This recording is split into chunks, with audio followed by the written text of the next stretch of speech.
Richard Blackwood pressed the call button for the third time in 5 minutes, his manicured finger jabbing impatiently at the plastic panel. The private suite at Westlake Memorial's VIP wing-a room that cost more per night than most people's monthly mortgage still wasn't good enough. The Egyptian cotton sheets felt scratchy. The temperature was 2 degrees too cold. The view of Manhattan's skyline was partially obscured by another building. "Where the hell is everyone?" he muttered, glancing at his Patek Philippe watch. Head. Nurse Sophia Rodriguez entered with practiced composure, clipboard pressed against her chest like armor. "Mr. Blackwood, how can I help you?" "My water is room temperature. I specifically asked for ice water, and these pillows might as well be filled with rocks." Sophia nodded, expression neutral despite the storm behind her eyes. "I'll take care of that immediately." "See that you do.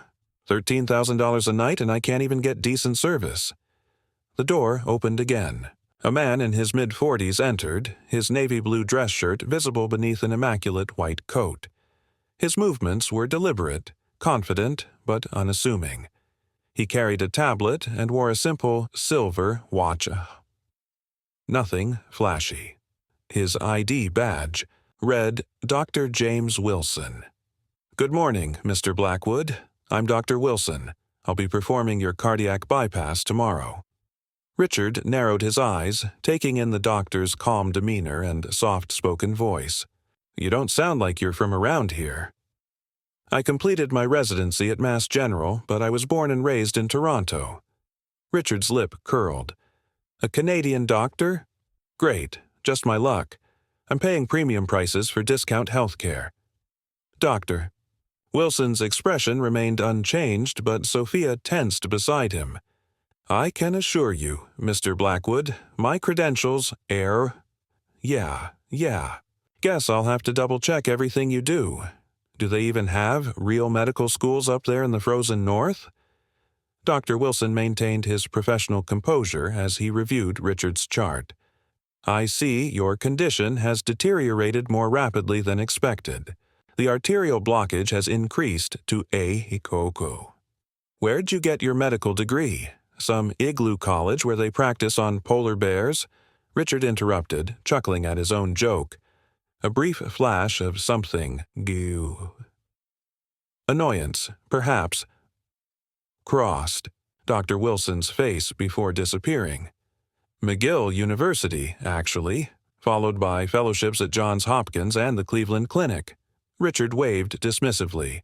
"Never heard of McGill. Is that even accredited?" Sophia cleared her throat. "Mr. Blackwood, Dr. Wilson is our department head. He's one of the most sought-after cardiothoracic surgeons in Canada, maybe. That's like being the best surfer in Nebraska." Richard smirked, settling back against his pillows. "Listen, Doc, no offense, but I've built $1 billion business by being selective about who I work with. Don't you have any American surgeons available?" Dr. Wilson scrolled through the tablet. "I understand your concerns, Mr. Blackwood. However, given the complexity of your case, Complexity? Please, it's a bypass, not rocket science. I've got friends on boards of hospitals who say these procedures are routine. My caddy's grandmother had one last year." 2 young residents entered, stopping short when they sensed the tension. One of them, Dr. Chen, approached cautiously. "The imaging results you requested, Dr. Wilson." "Thank you," Wilson replied, studying the scans. Richard eyed the residents. "At least train your staff to knock first. I've got half a mind to call the hospital administrator." Dr. Wilson looked up from the tablet. "Your situation is more precarious than standard cases, Mr. Blackwood.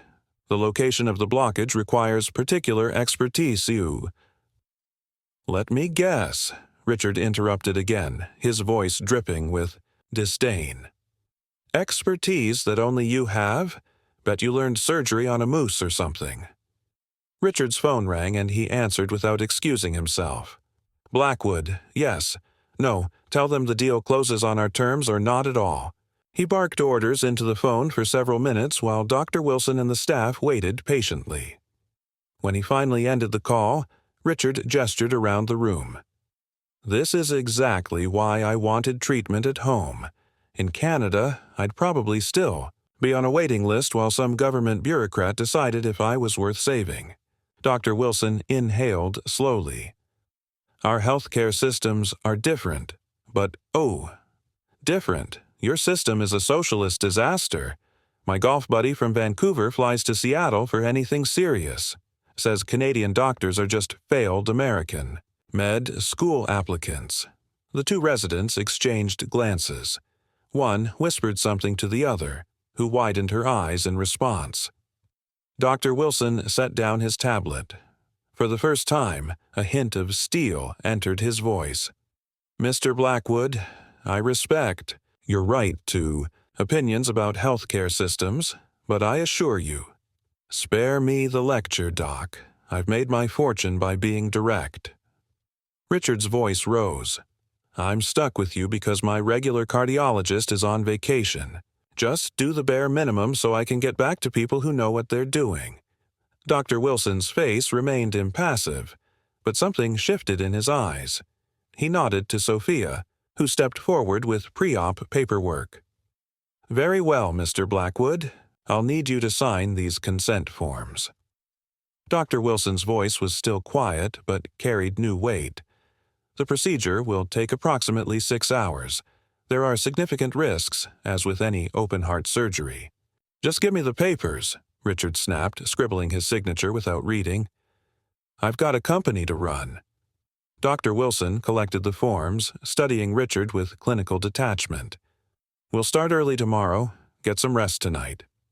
As he turned to leave, he added almost casually, "Well, let's hope your life doesn't depend on my skills."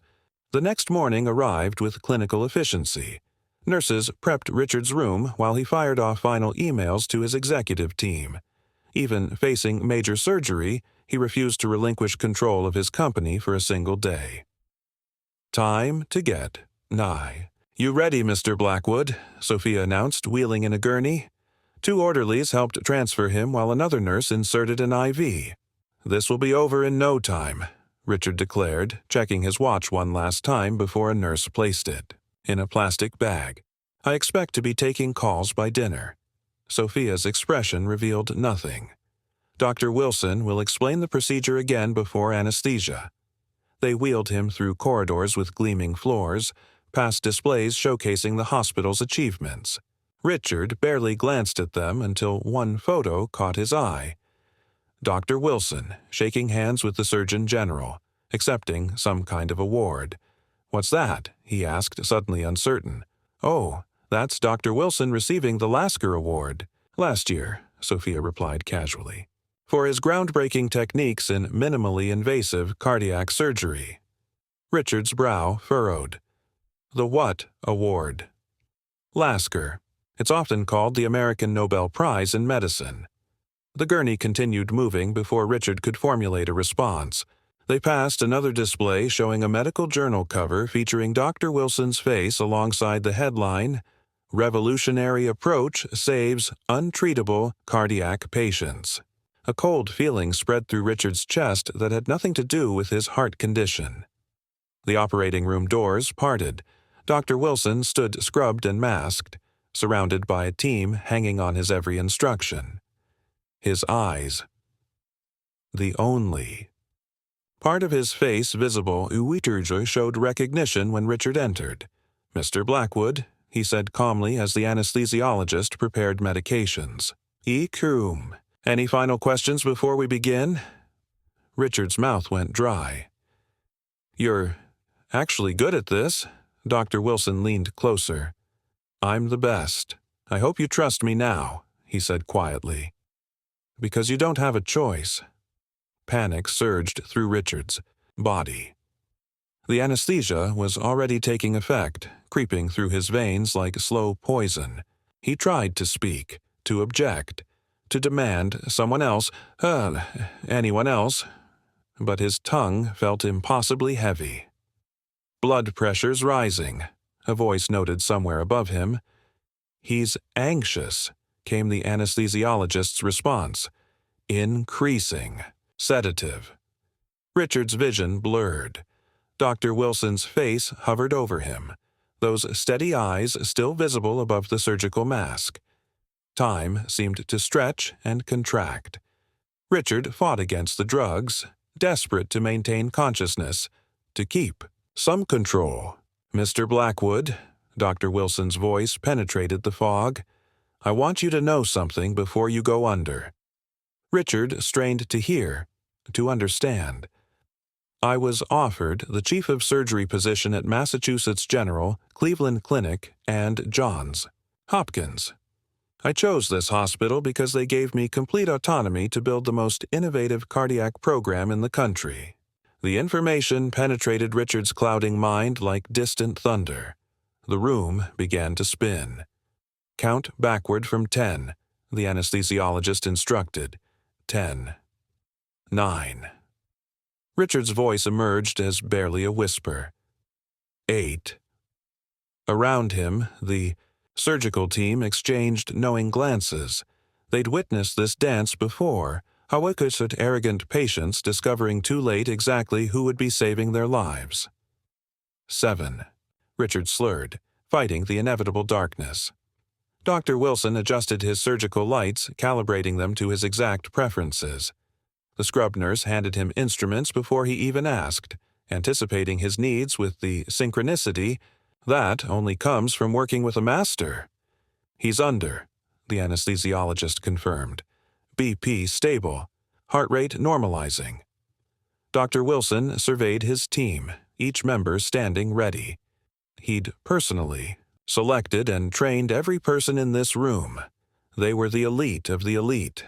A fact the now unconscious Richard Blackwood had completely failed to appreciate. "Let's begin," Dr. Wilson said, completely in control now. His hands, steady and precise, reached for the scalpel.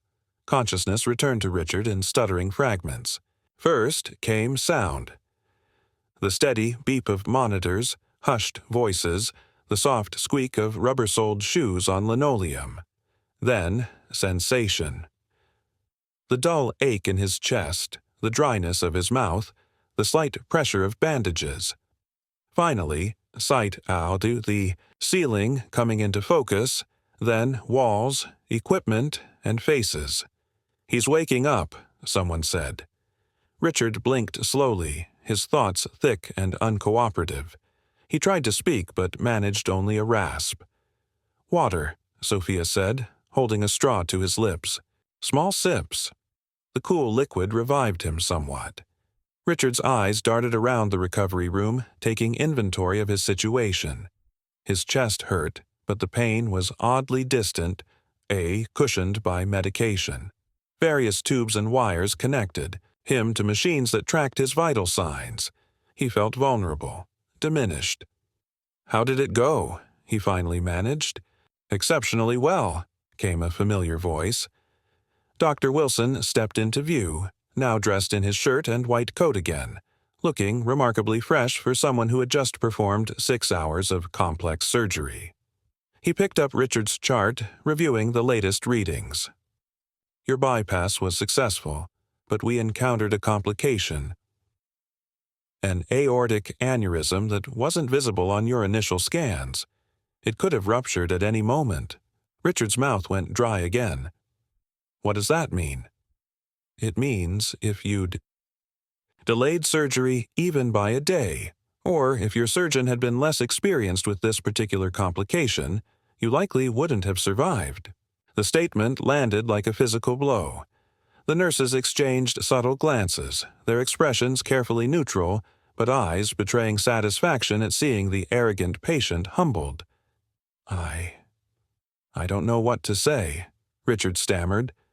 "Doctor." Wilson checked Richard's incision with careful, practiced movements.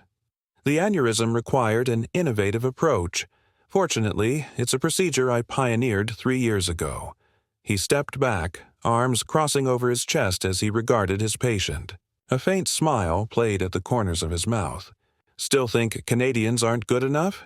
Richard opened his mouth, then closed it. For perhaps the first time in his adult life, he found himself without a retort. The familiar armor of arrogance and wealth that had shielded him throughout, his career suddenly felt paper-thin. He began, but the words stuck in his throat. Dr. Wilson raised an eyebrow, waiting. The silence stretched between them, heavy with unspoken acknowledgement. "You saved my life," Richard finally said, his voice unexpectedly small. "Yes, I did." No false modesty, just simple truth. A nurse entered to check Richard's vitals, her eyes darting between the two men, sensing the tension. She adjusted an IV line, hiding a small smile. Word had spread quickly through the hospital staff. The rude VIP patient who had insulted their revered surgeon was now facing reality. "Your recovery will take time," Dr. Wilson continued, making notes in Richard's chart.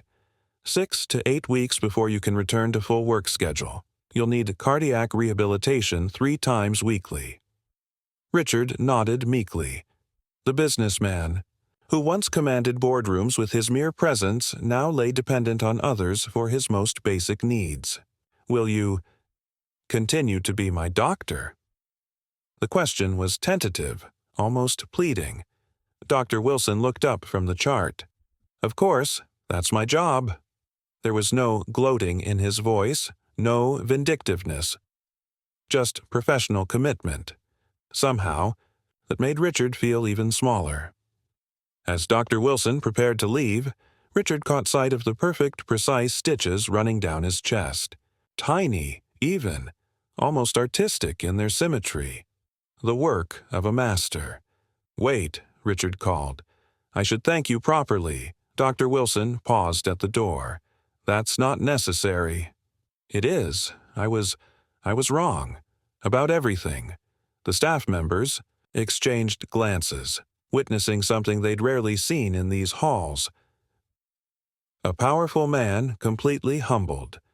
Dr. Wilson simply nodded and left, not needing to rub it in.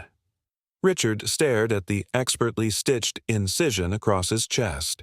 Damn, he really was the best.